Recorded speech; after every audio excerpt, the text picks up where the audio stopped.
time to go side by side with Rocky Mountain Construction's new Iron Gwazi on the left and the current top coaster, Steel Vengeance from Cedar Point on the right.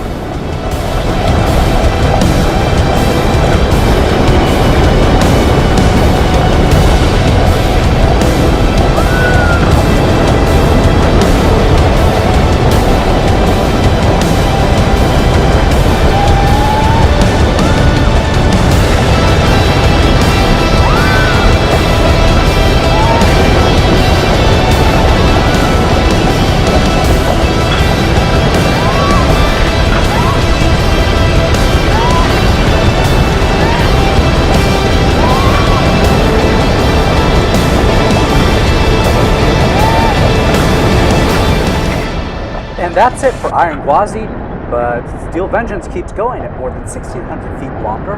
That's almost a third of a mile.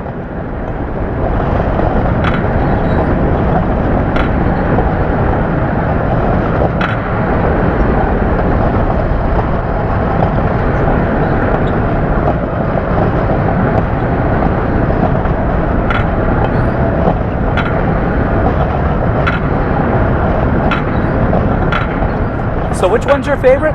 Let us know on themeparkinsider.com. Thanks for watching.